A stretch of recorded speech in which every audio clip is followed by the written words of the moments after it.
Good afternoon, everyone, and a warm welcome to today's webinar.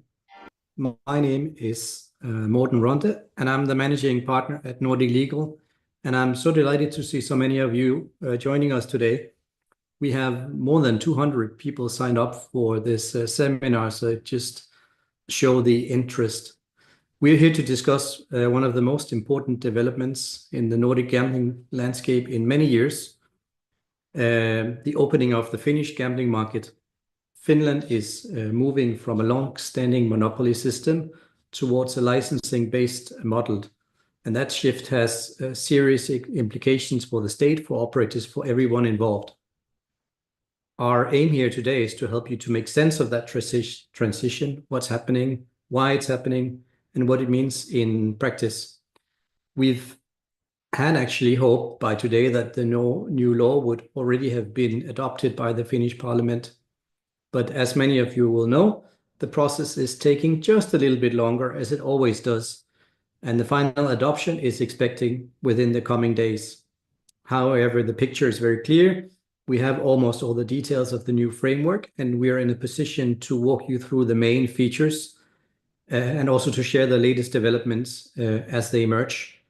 We've brought together a strong group of speakers today representing the political side, the industry, specialist advisors and consultants, and of course our own team in Nordic Legal. So over the course of the webinar, you will hear from people who are directly involved in shaping, interpreting, and preparing for the new Finnish regime. With that, let's get started.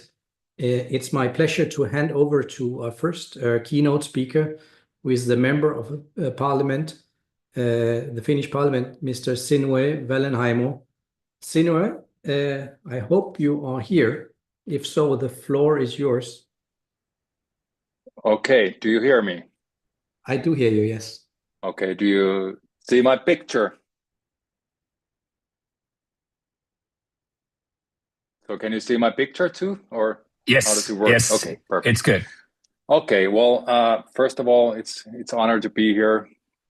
I think I spoke with you guys last time like 1.5 years ago, so we have taken many steps forward, but I have to say that there may be still some minor adjustments for government's proposal, but the overall structure and intent of the legislation will be, it will remain unchanged. The law is shaping up to be more enabling than many expected. That's good, which puts us in a, I would say, strong position going forward. In the administration committee that it's handling right now, there has been some discussion about whether affiliates should be permitted, but that question remains open for now. Another unresolved issue is the overall timetable, especially the exact date when the market will be officially open. My expectations is that the law will be finalized within a few weeks, meaning that the legislative timetable should remain on track. The current plan is for the new law to enter into force on January 1st, 26, and the license applications can be likely submitted shortly after the law takes effect. There is, however, some concerns regarding the early phase of implementation.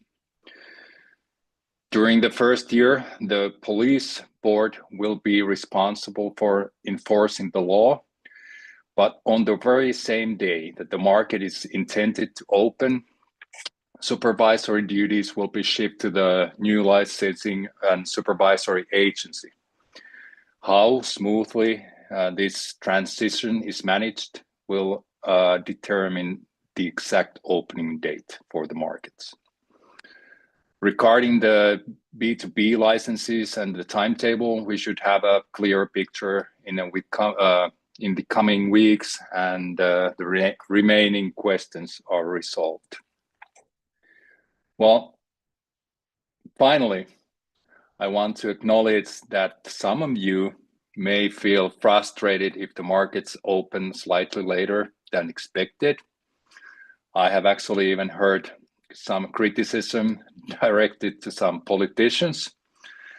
But the important is to keep the bigger picture in mind.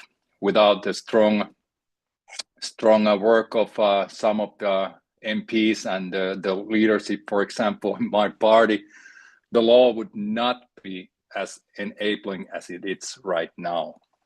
And we also have to look ahead. It is essential that the next government does not amend this law in ways that would restrict your ability to operate. This is why the next governmental term will be critically important for your industry and its future in Finland. This is pretty much what I have to say. Thank you very much, Sinuhe. You covered very, very important issues already. You have been very deeply involved in this process, and you're one of the architects of the new legislation. You already referred to the question regarding affiliates. If we are not going deeper into those details, how do you feel about the other contents? We have read. I think all of us is quite familiar with the government proposal. Is the big picture still the same as in March when the government proposal was taken to Parliament? It is. I assure that it is, but the timetable is actually the only problem right now. And due to the facts that I actually already mentioned, there is some problems with the next elections too. And to be honest with you, there has been some questions about the marketing or actually the advertising and how it will affect people before the next elections. And we saw it in Sweden, for example. There was a lot of advertising, and actually because the next elections are so close, and if the people get angry about the advertising, it might actually become an issue to the next governmental program, and that's not what, for example, you guys want or even I want. So we have to be very careful with that. Okay, thank you very much. So, of course, the industry, we have to see. The industry has to look far enough, and the opening is a very positive thing. So, at this time, what would be your guess about the time of the market opening? I'm such a bad guesser, but or your bet? Well, it might be 1st of January 27, but it might be also after the election, which means that, okay, the election's in early April, then there's this governmental program which takes maybe 1 month, 2 months. So I don't think it would be a good idea to open up the markets during that time. So then it would be maybe 1st of June or July or something like that. But the big thing is that we don't do mistakes that the foresight would be much worse if there is some kind of mistakes done during that time. Okay. Thank you very much. It was an honor to have you here. If you have time to follow the discussion, I guess it will be. I'm sure it will be interesting. But it was a pleasure and honor to have you here. Thank you very much. No problem, Pekka. No problem. And thank you indeed. That was very interesting. The next speaker we have today is the CEO of the Finnish Trade Association, and let me see if I can say it correctly this time. Rahapeliala. It's Mika Kuismanen. Mika, are you ready to do your presentation? I'm ready. Thank you. And thanks for the host. And I think your pronunciation was superb. The best I ever heard. And I'll try to share my screen.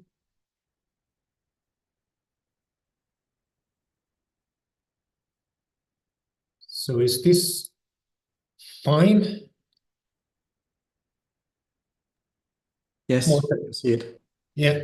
Okay. Thanks for the invitation. And I'll put my clock because Pekka and Morten said that I have exactly 15 minutes time, so I will keep on it. So to tell about market opening and industry expectations. The market opening, we just heard Sinu has said something about it, and I will come back to that in my last slide. And then industry expectations. Of course, the title is relatively broad, and probably industry have a heterogeneous expectations, but I'll try to cover at least some of that. So what is Rahapeliala? Rahapeliala is a Finnish trade association, and we have now 9 members, Flutter, Entain, William Hill, Bet365, FDJ United, Betson, LeoVegas, Camon, and Kaizen Gaming. So I think we are relatively well represented by the B2C operators. If in a big picture we think that what are really the key objective of online gambling regulation, I think we can identify at least these 6 issues. And the reason why I'm raising these 6 issues is that when you look these consumer protection, prevention of crime, tackling illegal gambling, tax collection, fair and competitive market, and market oversight and compliance, and from that onwards, what will be the channeling rate in Finland. And of course, we want that the channeling rate will be as high as possible. So then we go into the law and look the substance of it and see if these 6 points will be fulfilled by the law or the law proposal we will now have in hand, and what is in the process, what is in the parliamentary process at the moment. So I think it's fair to say that the proposed legislation largely meets the industry's expectations. Comparing to other jurisdictions and comparing the general trend, what's going on in gambling markets, and especially the kind of law changes on tube. As Sinu had already said, that the law proposal is relatively liberal. The strengths of it is clearly that it's alignment with other Nordic models, such as Sweden and Denmark. Why is that good? It is simply good because the society is not exactly similar, but we remind each others. And on average, or in general, the legal framework is relatively close to each other. And that kind of gives us a good comparison what has happened in Denmark and what has happened in Sweden. The good thing is that all product verticals for an OBG market and license categories, B2C and B2B, that's a very good thing. There is a balanced regulation for marketing channels and sponsorships.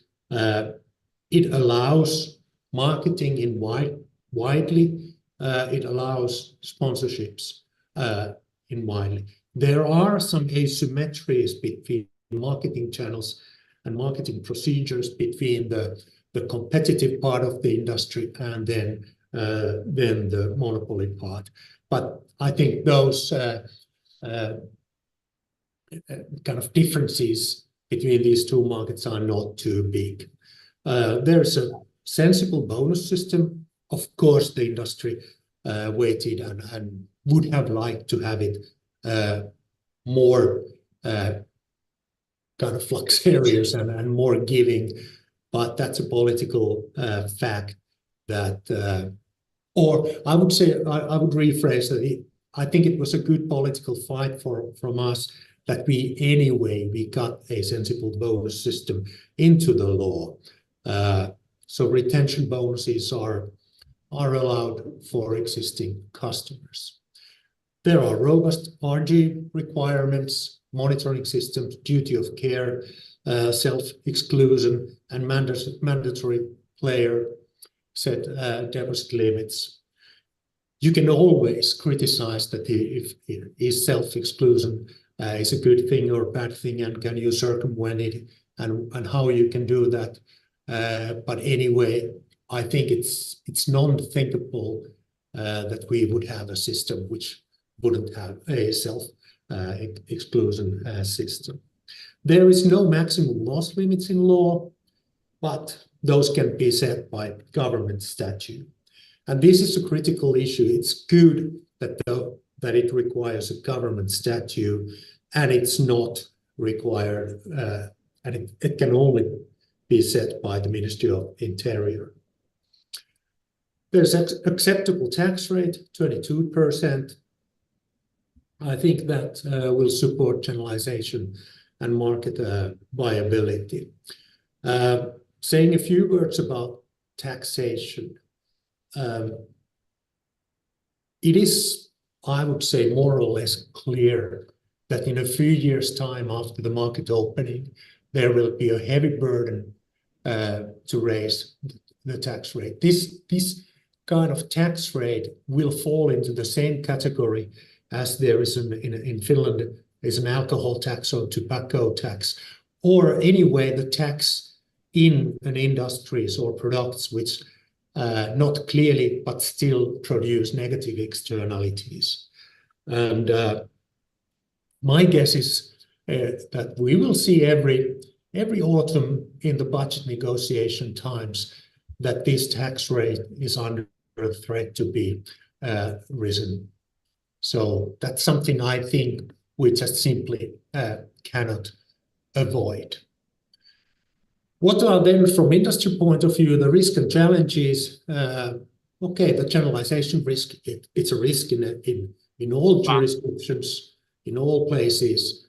But one thing I think the law is a bit missing. It bit miss the regulator tool to look how the market dynamism is developing and how to protect licensed companies from unlicensed companies. This is a big topic in all countries, but personally I think that there could have been a bit more tools in the law to regulate and overlook for the black market.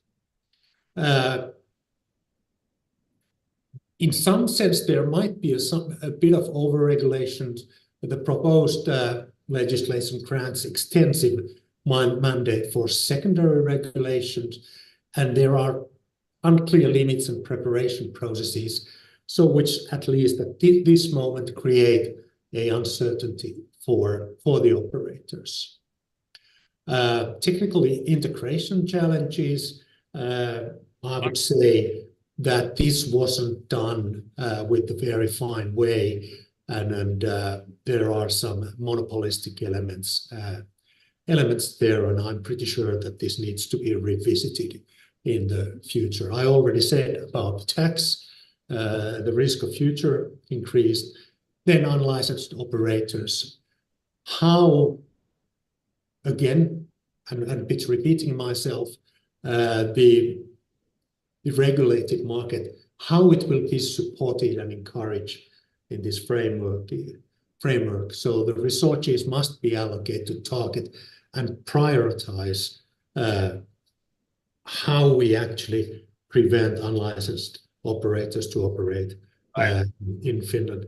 What Sinuhe also mentioned, I think it's clear that there will be a big public perception risk. I think someone is online at the moment, but still, I'm pretty sure that there will be a potential backlash when the market opens. Either it opens before the general elections or whenever it opens. We are so used to the monopoly marketing that how much and wherever a current monopoly company is advertising, people don't recognize it. But when there comes a few first advertisement from foreign companies, there are a certain part of the society which will raise their voice against gambling and gambling marketing. And then the risk, moderate marketing, what it means, and what it means in different channels. It might be the case that we need to solve these kind of moderate marketing issues in a marketing court or administration court. We probably need a definitions, more clear definitions from the court. Then the market will open, but when, as Sinu has said, I think it's fair to say that the substance of the law is not under a political threat. And I think it's also fair to say that acceptance of the law is not under threat. But when the market will be open, then that is under threat. So don't want too much to replicate what Sinu had already said, but I think we need to be prepared to that the license applications probably won't start at the 1st of January 26. As far as I know, the National Police Board most likely need 2 months' time to prepare to take the applications. So 2 months after the law's been accepted in the Parliament. Then the big question about market opening day. It is pretty clear that the political situation from the government and probably from the biggest government party is the one that there is a political, they think it's a political risk to open the market before the general elections because of this public perception risk. And this, you can actually conclude that this is a political decision not related to the process in itself, because the administration, Ministry of Finance and others have said that they are ready to open the markets in the proposed time. And in proposed time, I mean the 1st of January 27. So one can conclude that if the market will be opened after the general elections, the reason is very much political for it. But in my baseline scenario, that's the most likely scenario, and we should be prepared for that. I think I used my time, so thank you very much. Well, thank you very much, Mika. I hope you will stay to the end because we have some questions from the audience. I just have one question. So now there's a discussion about the time frames and the concern about too much advertising before the election. But there's another concern, which is that the channelization in Finland is so low now. I saw a number down to sort of mid-20s, which means that the consumers are not,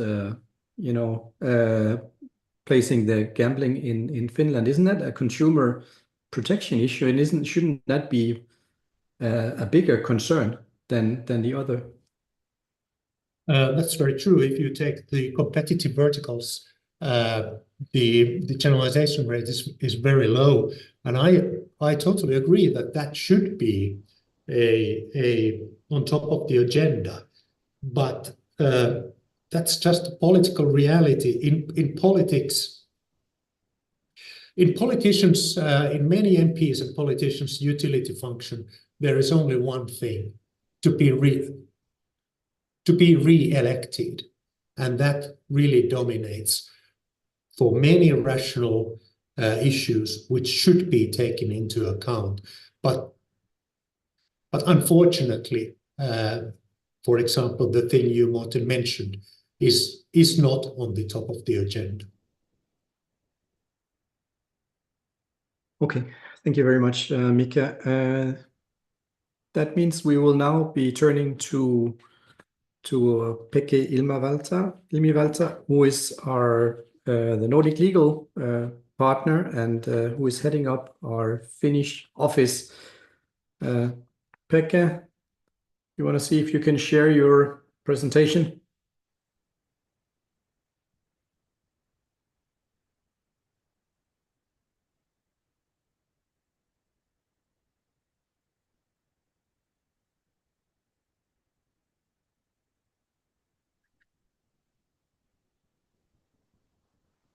Yeah, I'm trying, not working.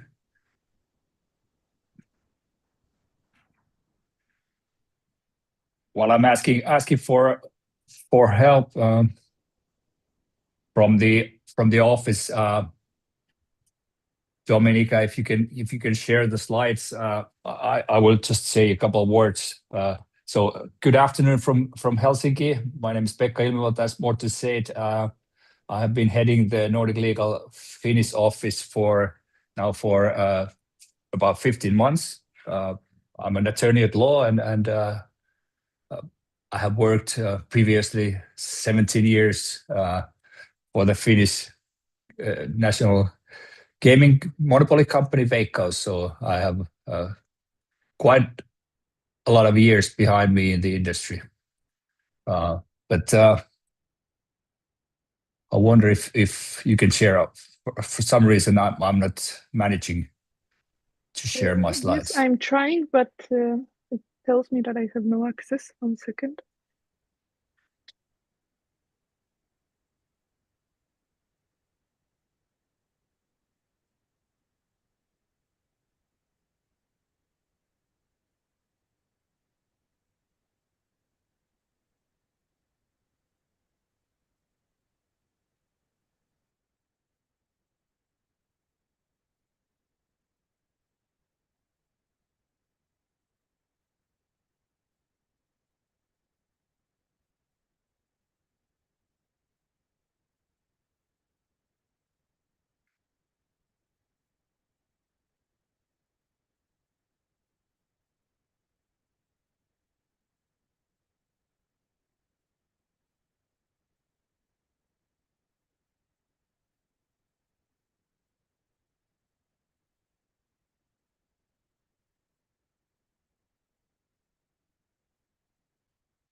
Can you see it now, Pekka? No, I cannot. But if you can see, so I can move, I can go forwards, and I have a few slides. Some of them which I will go through fast. And I will, Michelle, Dominika, I will let you know when to change the slide. Okay, just shortly about the current situation. Don't go too much into history, but we have current legislation from 2001 with monopoly Veikkaus, who has been operating. Still, the Finnish consumers can freely use other online operators, and those operators can accept Finnish customers. Right now, Mika already covered some of the situation right now, and Morten referred to very low channelization rates. But what has happened during the past years, in 2017, that's the year when the current system started with only one operator. The profit to the Finnish state was over 1.2 billion euros for 2017, and for last year it was about 575 million euros. So quite a decrease in the profit to the Finnish state. So that's one of the biggest reasons that we are now in front, heading to the situation to have the new legislation. So how it's moving forwards, we already heard from Sinuhe Wallinheimo and from Mika about the timetables, and there are a couple of questions mark. But what we are right now expecting is the as we heard, the parliament to approve the legislation, and the gambling license process will open. Well, we heard from Mika that it could take 2 months after the approval. So if it's not the 1st of January, then it could be the 1st of February when the license application process will open. The regulator has stated that the operators should reserve 6 to 9 months for the process. And there was speculation about the license market opening. I would, based on what I know right now, I would bet on the summer of 27 would be the date for that. And then we will have the B2B license process application process opening in January 27, and the B2B requirement in 28. So to next slide. So executive summary of what is going to what the new legislation is going to look like.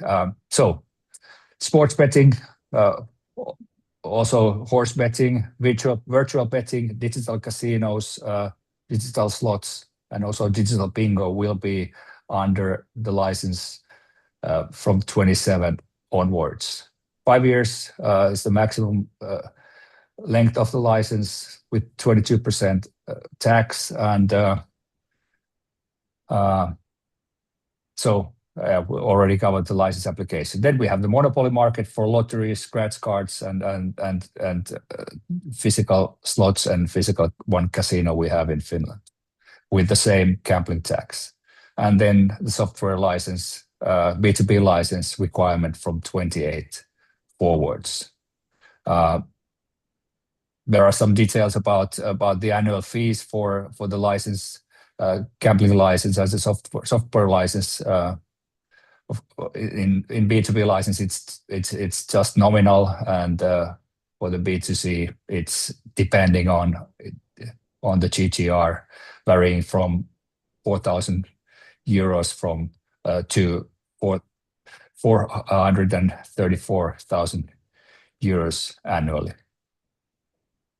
Then a couple of words about the licensing procedure.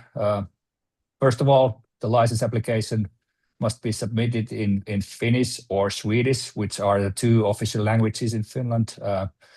There has been some discussion, and I have been asked how should it be done, in which of the languages should it be done. And my first idea was that if there are only 1 or 2 Swedish applications, then it could be good. But now that I've understood that there will be several Swedish applications, and and also some other experts' opinion is turning that if possible, do it in Finnish, because in the National Police Board there are much more, I would say almost all those with the Finnish mother tongue, and not too many with the Swedish one. So the National Police Board will be dealing with the applications in 26.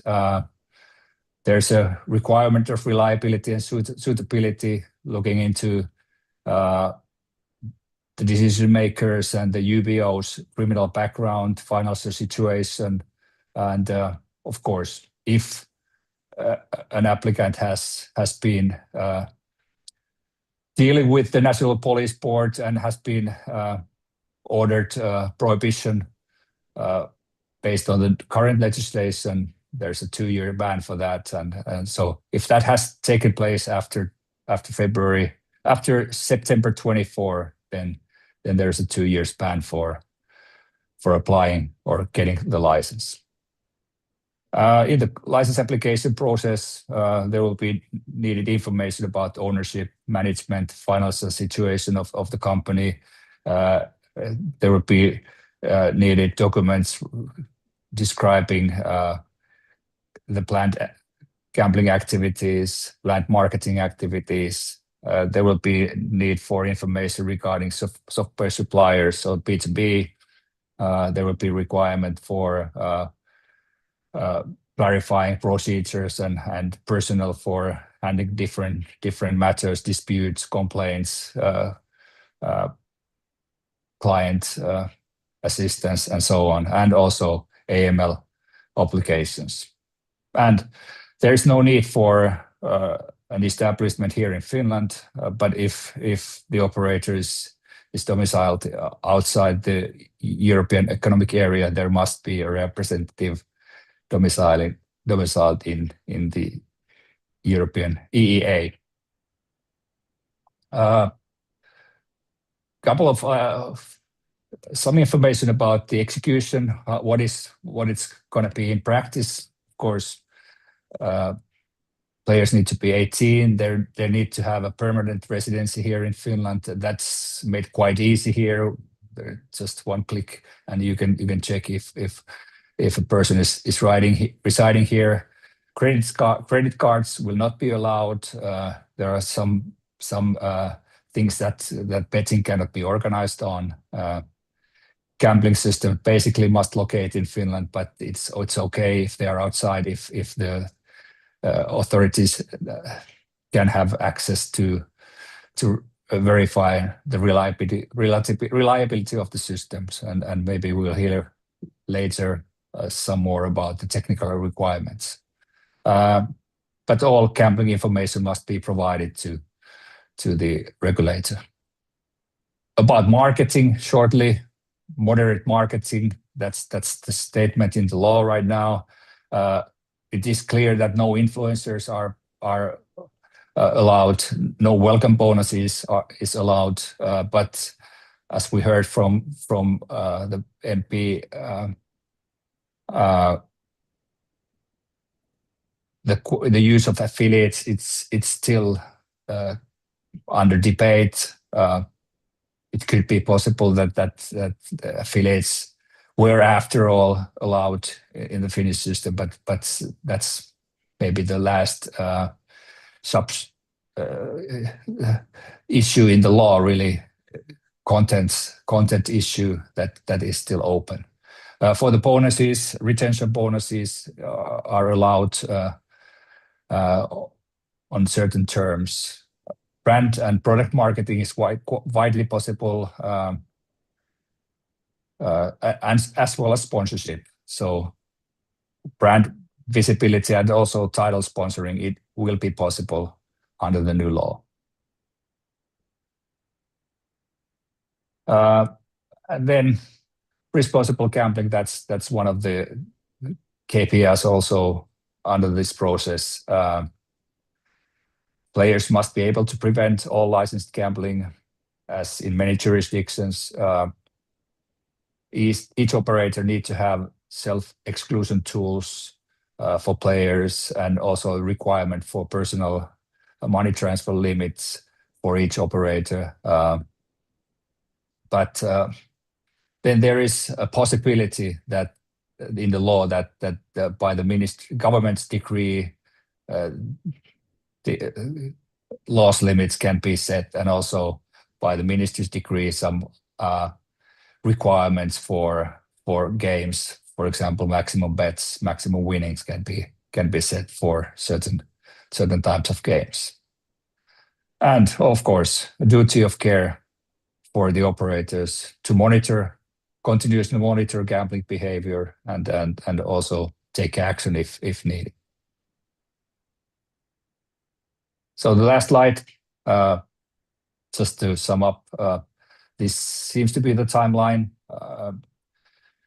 The technical requirements we are expecting and we are waiting for them to be notified to EU. And from what I've heard is that we should have them this year. But I've been going and checking it daily if they are notified, but not so far. Otherwise, the license application process will start in January and February, and the market to open in 27. And my prediction, as I said, is in summer 27. But otherwise, it seems quite clear, and it seems quite clear that the next parliament will also come back to this issue, evaluate the new regulation and the new market, and then propose changes if needed. Thank you very much, and sorry for the technical problems. Thank you, Pekka. And very interesting perspectives indeed. We will now turn to our collaboration partners who are also in the so-called Finnish consortium. And we'll start with Mr. Niklas Bundestam from UBTech.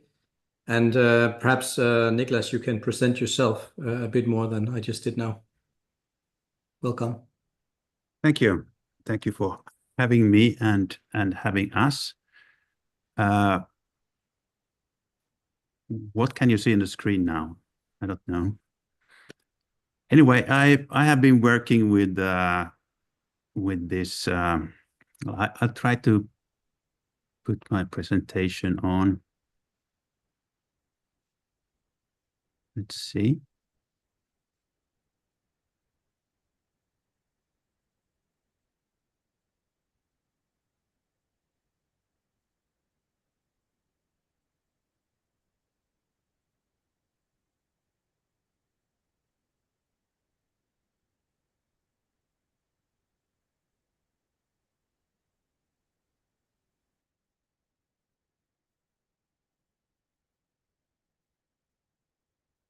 Just a second.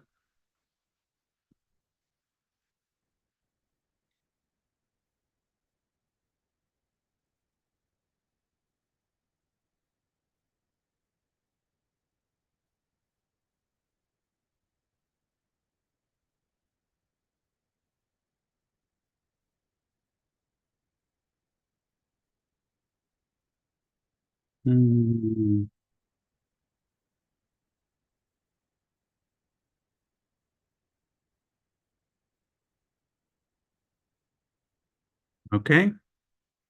Can you see the presentation? Yes. Okay, nice, good.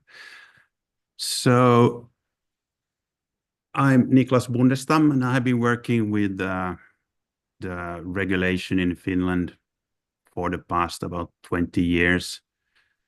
And we formed a new company last spring called UBTech to help with what Mika said, technical integration challenges. I think that's very accurate to put with supervisory system. So we are part of the Optimed PLC group, and as Morten said, member of the Gaming in Finland consortium. 20 years of experience in Finland with a Finnish system. And what we want to do is help with the technical regulation and compliance with suppliers and operators coming to Finland. With pre-compliance checks before go live, and also with post-go live testing and system when the systems are evolving. I come back to that after next slide.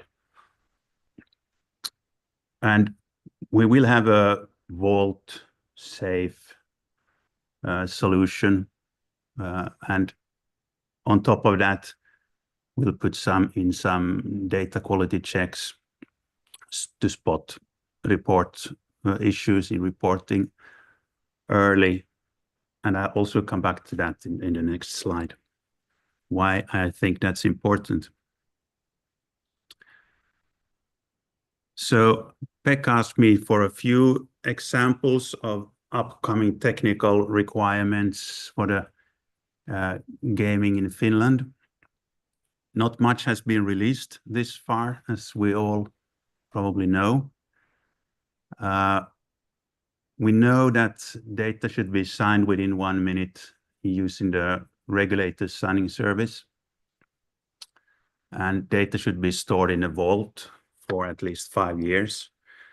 This is all from legislation. But no, the 1 minute is not from the legislation, and that can also change maybe to something like 5 minutes, but quite often anyway.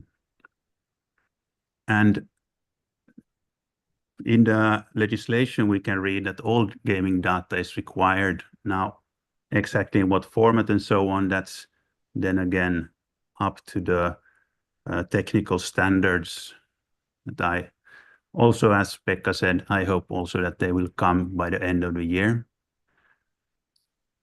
And maybe, I don't know, something that is not required everywhere at least is the wallet or account data, from the player. So that's a new thing, might be a new thing technically for a challenge. Also, the data will have to include, this is also actually just a educated guess, but game data on for example, on what platform it was played. This is for research specific purposes. The new legislation allows the regulator to... Good afternoon. I have a meeting with Pontus Lindvall, please. Okay. Yeah, so the regulator will be allowed to forward the data on to research for research purposes. So that's also new in Finland. But for that purpose, they might want to have some details of the gaming. And as a technical thing, and that comes back to the previous slide, the regulator in Finland is very used to check and monitor data daily. So the systems have to be working all the time. I don't know if this is monopolistic or not, but that's how it has been working, and I think it will continue. So any hiccups in the systems will be spotted very, very soon and addressed early. That's why I think it's important for everyone to have a system in place that checks data and checks everything, that everything is working before changes go online, before basically before anything goes online. And in the last case, if something has gone online and still there are configuration mistakes, we hope to spot those mistakes when the data comes to the vault. This is a short presentation. If you need any more information, just email Juusa, taking care of sales or info@ubictech and schedule a meeting, or visit us and our partners at ICE, stand SG19, if I'm not totally wrong. That's all for me. Kiitos in Finnish, and thank you. Well, thank you, Niklas. Very much, very interesting. We will rush on to Jari Vahanen from Finnish Gaming Consultants. Okay, thanks a lot there, Morten. So I will have the same challenge as the other ones before me, but hopefully I succeeded a bit better. So hopefully you will see my screen now. So I'm from the Finnish Gambling Consultants. We have helped dozens of operators and suppliers globally improve their gambling businesses. And nowadays we are mainly focused on our home market here in Finland because we know this market, of course, really well, thanks to our long experience working mainly at Veikkaus, the monopoly operator. So I have prepared just 2 content slides to outline the most important factors to consider here in Finland from a business planning perspective. Although, as Mika already mentioned, our legislation will be quite similar to Swedish one, but it's not copy-paste from there. So we will have some differences between these 2 countries, and the Swedish operating model may not work well here in Finland, so you need local expertise. I think that the first content slide has been went through by Mika and Pekka, but I pick a few points from the bill and probably the new law. So exclusive licenses, lottery and physical casino business, and it seems to be quite sure that the current monopoly operator Veikkaus will get both of those 2 licenses. Then there will be gambling license, and that process will start early next year. So application process is supposed to start already in January, but probably it will take 1 month more, and that covers all other gambling verticals. So fixed odds betting, pool-based betting, digital bingo, digital casino games, including cards, dice, and slot games. And it's good to know that betting includes both sports and horse betting. And then we will have a special feature that the betting will be also allowed on retail channel. If any of our license holders would like to establish or sales on retail channel, that would be possible, but betting only. Then B2C license holders are allowed to use only gambling technology from B2B license holders, but that requirement will be valid just from the beginning of 28. And as far as we know, B2B license application process will start early 2027 when we will have a new regulator. So current regulator will continue until the end of 26. And then the new one will start from the beginning of 27. Then it's my personal opinion, but I'm quite skeptic about our regulators' capability to prevent black market activities, because according to bill, they won't have so many tools to act against black market operators. So no payment blocking, no IP blocking. So almost at all any tools. So that's one risk what we might have. Marketing will be quite open in mass media. Sponsorship will be possible. So lots of marketing opportunities in mass media, but lots of restrictions in the digital medias. And then affiliate marketing, as we already heard, it might be prohibited, but at least influencer marketing won't be allowed. So we will know those details in next few weeks. Then customers have to set their deposit limits for each operators. They will have account. So no maximum limit for deposits, but they have to set it before they can start gambling or betting. No credit cards, no cryptos at all, no welcome bonuses, no free games or reduced price games, but you are allowed to give bonuses to your existing customers. I don't know what means existing customers. Is it enough if a customer has been there 1 hour or 1 week or 1 month? But anyhow, that will be possible. But those bonuses are not allowed to based on volume or activity time, how much the customer has spent there. So it says in the bill that all customers should have equal opportunity to get those bonuses. So those bonuses won't be similar what you are used to use in other countries.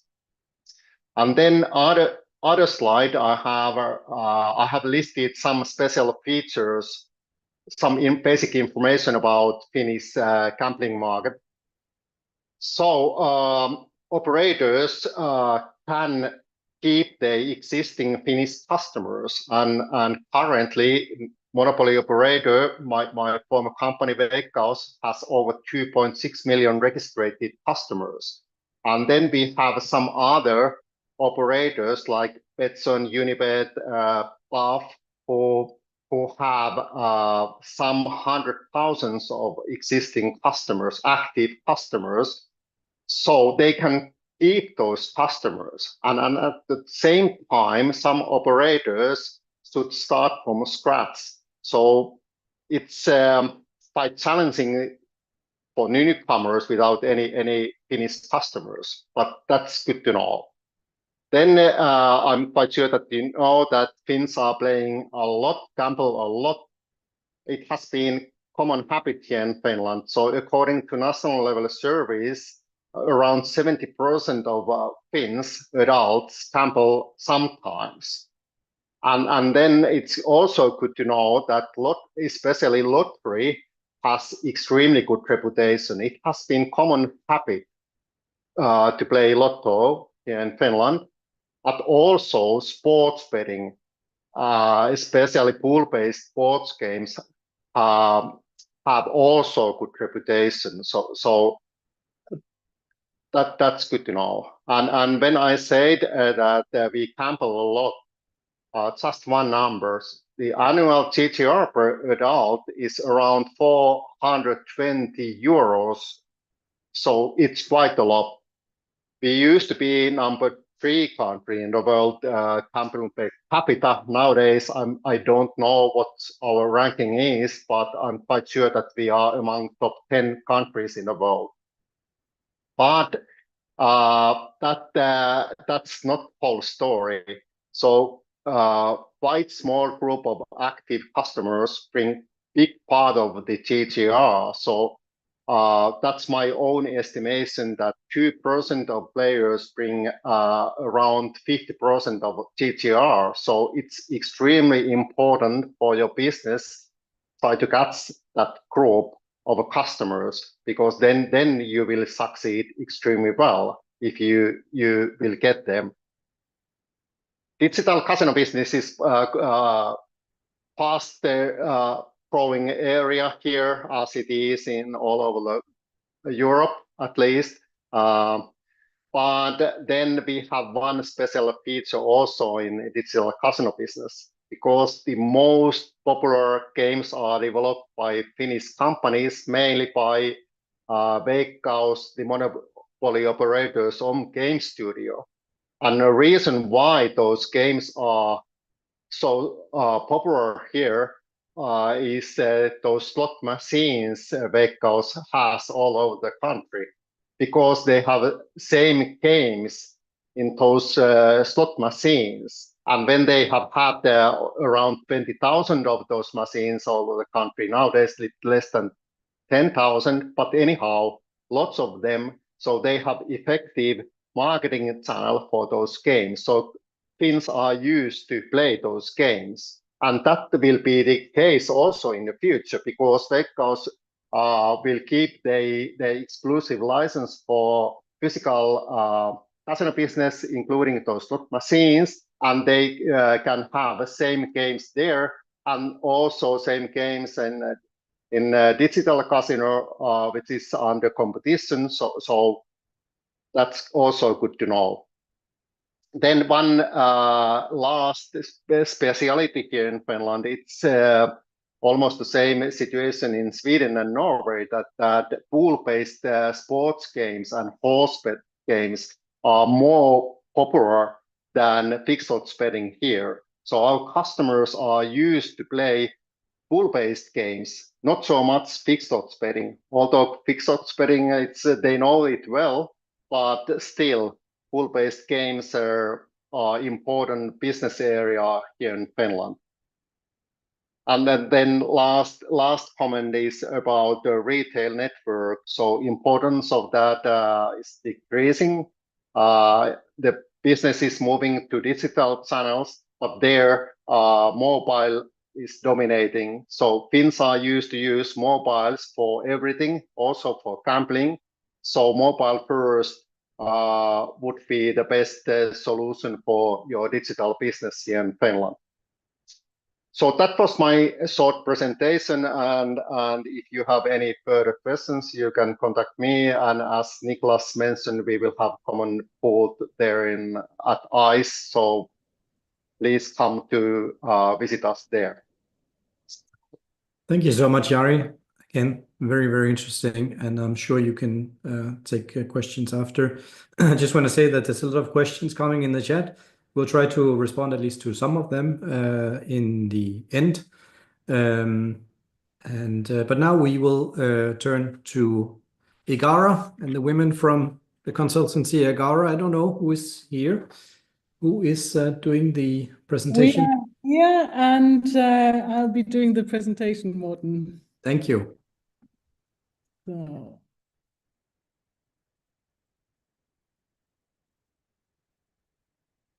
All right. So thank you all, and thank you, Morten, for having us. I'm Jessica Meyer, and I'm the co-founder of Igara, Executive Gaming and Risk Advisory. And we thought we'd start today with something that Finland is very well known for.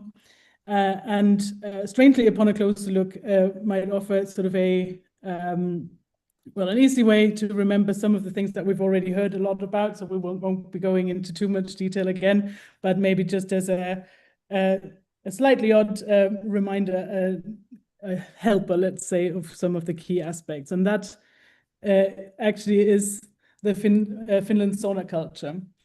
So when you enter a sauna, you might see a sign like this, and it will have very clear rules around behaviors, what to do, what not to do. I feel in our assessment, we've seen that the regulations also have been straightforward and clear so far. We also expect this from the technical requirements that we're all waiting for to see, to take the next steps here. But with these clear rules will also come clear expectations, and with that also enforcement risks, which takes me to risk management. Again, to use the sauna metaphor, some sort of risk assessment might be taking place when you go into a sauna. You might want to assess, well, one, you need to know yourself quite well, I think. Then you need to know, maybe develop some strategies around how to make that visit successful for you. Sit in a certain place or not to sit in a certain place, how to best manage the heat, all of these things. For a market entrant, there are similar considerations, and really risk assessments around the market should happen as soon as possible. And why is that? Because the expectations I mentioned, we will see these developments come in quick and very clearly. So identifying early what is the hard lines, the red lines of what not to do, And also, though, and more importantly, what you can do to make the most of the opportunities of the market will be super important. The last point, SONAS will be are a lot about controlled environment and moderation. And with moderation is, of course, a theme, specifically in the marketing and advertising context. Limits will be relevant in an RG context. So these will be things that we'll be seeing in the upcoming regulation. Now, I'll take you out of the sauna. We can all put our clothes back on, and I will tell you a bit about EGARA and what we do there. So EGARA, we come with more than 20 years of experience in the industry. I've worked internally and externally for different size companies, working for B2C operators, B2B, and also lottery providers. We've had a lot of exposure in different jurisdictions where we've led market entry programs, and also we've held C-level positions, which saw us manage and work and align with many different areas across management and product security, IP, commercial, regulatory, across the board, where actually in our day-to-day work with our clients, we see often see some shortcomings and frictions, because alignment often is lacking, and application process can be often quite isolated from then the actual operational follow-through. We believe that over the time we've developed some tried and tested methods to limit those kind of frictions. And also by having worked across different jurisdictions in Europe and outside of Europe, we understand many different jurisdiction requirements and know how to ensure that market entry can have the minimum negative impact and optimal commercial value by also looking across markets and working on this alignment across business units. In a risk management context, this cross-department expertise that we have has seen us work with major land-based and online operators to perform enterprise-wide risk assessments, so really across all different departments. But we also regularly do risk assessments specific to certain areas or business units like AML, data, IP, compliance, you name it. In an M&A context where we're quite active and have developed a special expertise, we're mainly sought out because of our C-level operational experience and the global perspective that we bring. For example, when analyzing traffic risk exposure or implementing strategies, globally bringing different local advice together and helping implement the strategies that we advise to take, which is something that sets us apart because we go into the teams hands-on and implement our advice. Finally, another area that we work in is government affairs, where we work with governments and regulators. Of course, sort of we've worked with them in the context of holding licenses ourselves, but we now also do research and provide evidence-based information, comparing different jurisdictions, what has worked, what has not worked. Earlier, we heard about some of the factors that benefit or harm a channelization rate. These kind of aspects and other research is what we provide to governments and regulators to inform policy decisions. In Finland specifically, and in the Finnish context, we see ourselves as a kind of bridge, while our partners in Nordic Legal will secure your license, and then technical partners will handle safe and testing like Obertech, or will have, you'll have help on the business plan side. Those aspects all will come together, and we would form in this construct the operational compliance part, which would both be in the preparation, so ensuring the market readiness, but then also the ongoing compliance operationally. So our services can be used as a coordination of different parties, internally and externally, of course, And we would be looking at Finland, but also in the context of your wider business, considering other licenses you hold. Now, why do we think this is important? We've heard already Denmark, Sweden, and the Nordic countries in general share certain similarities as with Finland, as it would be looking like. So these similarities can be used, and common aspects, they can be used as opportunities to limit complexities and the cost of compliance. Finland also is an EU member, where we're seeing more and more harmonization and rules affecting all member states. So this also, like thinking AI, accessibility, privacy, and also AML is becoming a more directly harmonized area where the rules will directly apply. And this, again, lends itself to finding common aspects and using that to your advantage. On this slide, we put together a few examples where you can see some of the services we offer. And you can see that basically end-to-end from the preparation steps to the support prior and post-launch, we can get involved. The very first step, as soon as basically the technical requirements are there, what we recommend is doing a gap analysis. This is something we can do for you. And the goal is to identify the differences from the current systems you have in place, and also looking again at the different markets you operate in to find common ground, a common baseline, and also the differences to then ensure full compliance specifically for Finland. This will be an advantage to get these things started early and assessed early, so that then following up steps like the technical certification steps, etc., can happen quickly and smoothly, so that whenever the market opens, we obviously don't have the specific date 100% yet, that everything is in place and ready to go. There will also be risk assessment, as I mentioned earlier in my sauna. The transitional phase, there will be certain aspects to consider, and of course, close monitoring of the developments that are happening will be very important. We can help set up the supplier and customer onboarding and ongoing monitoring processes.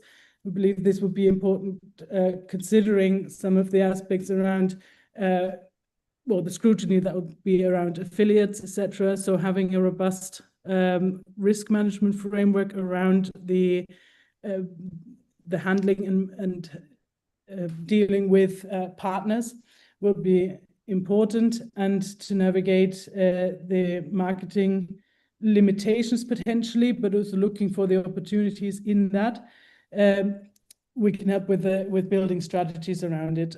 In the actual preparation for then the launch, we sort of can get operationally involved and essentially project manage the market entry, coordinating with different partners and your internal teams. And the way we work is either that we support or we can also take on specific roles within your teams, be that for responsible gaming or compliance roles in general. Also certain AML roles might be possible to be outsourced. There are some question marks around MLRO outsourcing, but other roles we can take on. So that really depends on what is needed, and our advice and the follow through is very operationally focused. So we'll also look at things like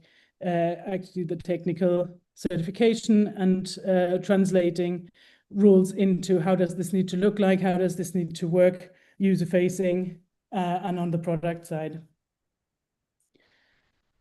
Training is also part of what we do, and that can essentially happen at any stage in this, and the ongoing compliance can also be supported by health checks, for example, or as performing audits. helping with reporting, these kind of things. So this is supposed to give you a bit of an insight of this. And what we aim to achieve with this is a quick market entry, helping to accelerate that, being ready, and not just ready in terms of everything has been submitted and ready for license granting, but it actually will work long term to build operational resilience and also to reduce frictions and costs on the business by making compliance help support these strategies. So that's us. And thank you very much for listening. And I'll hand back to Nordic Legal and Morten. Thank you very much, Jessica. If you can, yes, thank you very much.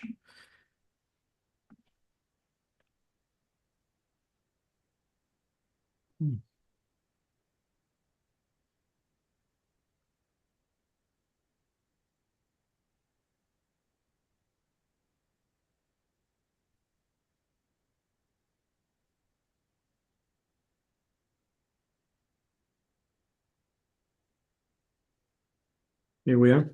So before we go to questions, and I will try not to hold too long before we get there, I'd like to use just a couple of minutes to explain something practical, how we at Nordic Legal approach the Finnish market entry, and why that approach tends to work well for operators who already know us from elsewhere in the Nordics.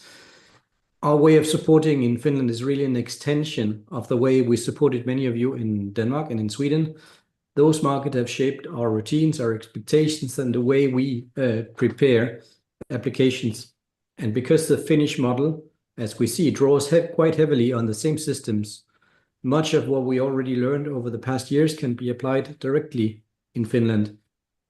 So when our clients move from Denmark or Sweden into Finland, we don't start from a blank page. We already work with most of the operators and suppliers in the Danish and the Swedish markets. And in many cases, we know your corporate structure, your technical setup, your game portfolio, and how your previous license process was handled, including the documents that we prepared together. And that familiarity matters not because it looks impressive, but because it let us move faster and avoid you having to explain your business all over again. And in Finland, what we suggest is that you keep the same contact in Nordic Legal as you've been working with in Sweden and in Denmark. They will remain involved in the licensing process and work alongside the Helsinki team. That will be to no cost for you. It's simply what we think is the most efficient way to carry on that existing knowledge. Also, having spent so many years in actually interacting with regulators in Denmark and Sweden, we have a good sense of the types of questions that come up, the level of detail that typically is expected, and the points where interpretation can vary. As Finland builds up its new authority, that experience helps us prepare the clients well, not because we know everything in advance, but because we've been through this kind of transition before.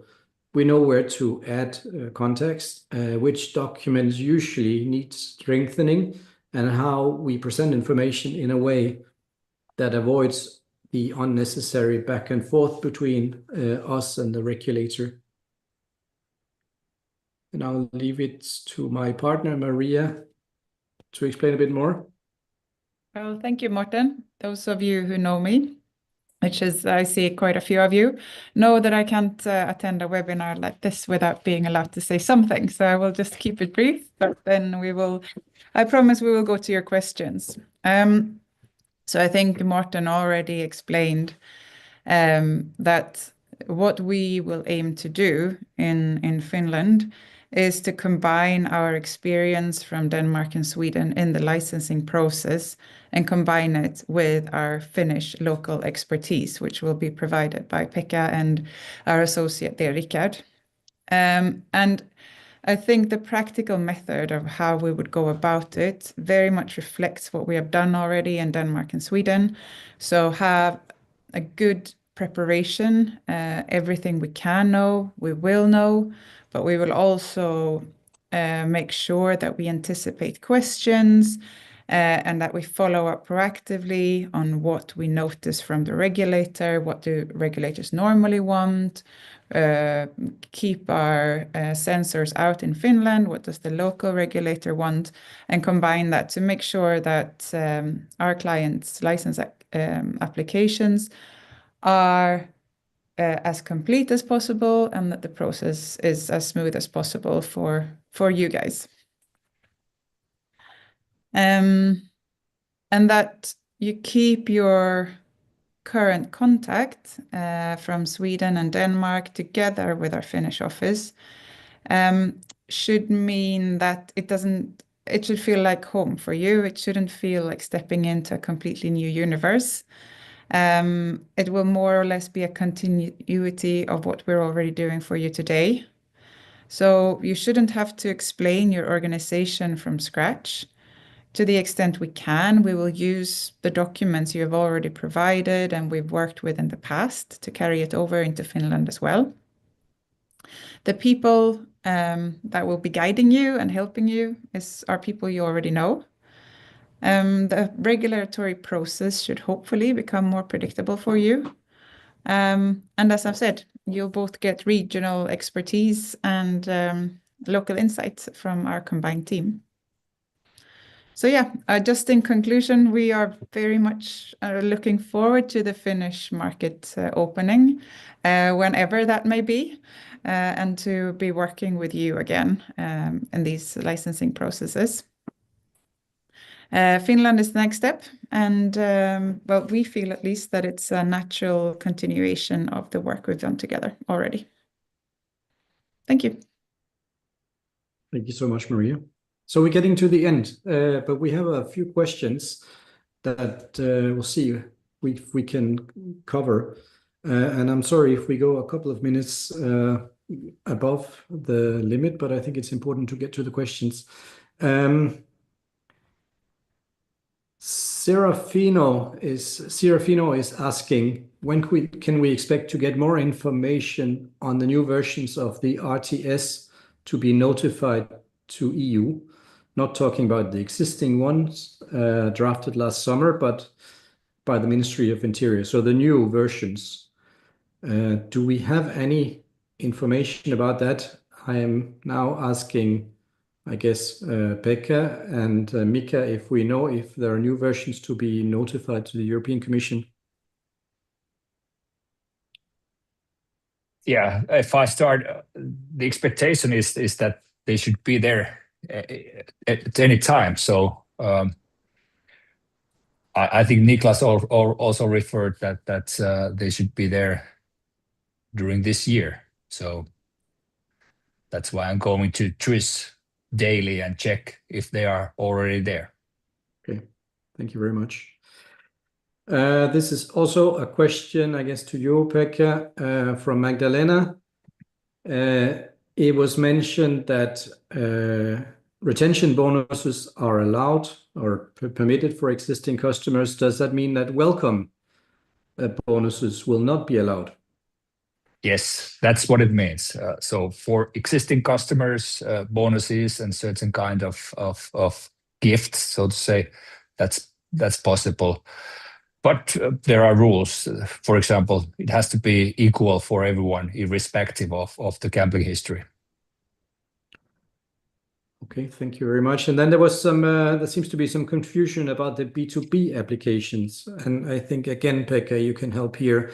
When will the B2B suppliers be able to start their application, and when will they be getting their licenses, if everything is according to plan?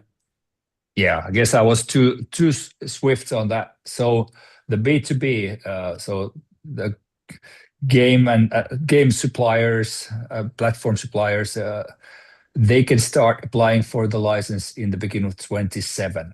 And the requirement for the operators to use only suppliers with the license is starting in the beginning of 28. So 1st of January, as it seems right now, 1st of January 28, the operators with the license can use only suppliers with the B2B license, and vice versa. To be able to have a B2B license and operate here, they can only operate with those with the B2C license as of 28. Thank you so much for clarifying this. We have a question from Marlin. I think it's to you, Niklas, perhaps if you can assist. Will there be a similar technical setup as in Denmark in terms of safe and tamper token? And the short answer is yes. I think this was originally copied. The idea was copied from Denmark, but it will be like 10 years newer technically. So there will be a similar system. Okay, thank you very much. There's a question from Martha. I think the question is, will the license application, will they need executed supplier contract submission? So will you need to submit the contracted suppliers when you submit the B2C application? I guess the question could be that some B2C operators, they will apply for a license without having the game suppliers in place. Is that a problem? Pekka, you're on mute. Yeah, sorry. Yeah, I don't think that's a problem. That's they have to disclose the partners, the suppliers they have at the moment when they apply for the license, and then there are certain kind of reporting obligations also for the future. So of course there will be changes, but but the names and the details of the suppliers, no contracts as it seems right now. Then there is a question from Alexandra. She's asking about corporations who both supply B2C and B2B operations. Can they get an umbrella license for both services, or do they need to apply for different multiple licenses? That's how I understand the question. I hope I understand it correctly. Okay, so yeah, those are two different licenses. So if you are both the operator and supplier, you need two licenses, and also, but maybe one thing that didn't come up in this presentation is that's for the operators and also for the suppliers, you can do that under one license. So basically, you can operate betting, iCasino under one license. You can operate several brands under one license. So for that, you don't need to have two licenses, but you need to have two licenses if you are both a supplier and the operator. Yeah. There are some questions about repeating things that were said here. I want to say that this webinar will be shared with you, so you can see it again if there are details that you missed. Perhaps the last question here is, and I think it was in your presentation, Pekka, is there an application fee set for applying for a license? And then, but that's another question, is there a company capital requirement? Yeah, there is an application fee. The amount we don't know. It will be there in the budgetary laws shortly. I guess 3rd of December is the date for that, but it is, to my understanding, quite nominal. So that is not a major fee for the application process. And for the capital requirements, as it is right now in the law and the requirements, there is no set amount of capital for the operators, but they will look at the overall picture of the financial situation and the capabilities of operating. thank you very much. I think that's it. If you have more questions, you're welcome to send it to the people who are participating in the seminar or the webinar. I am very pleased that I hope you stayed on to the very end. Sorry that we went a couple of minutes above.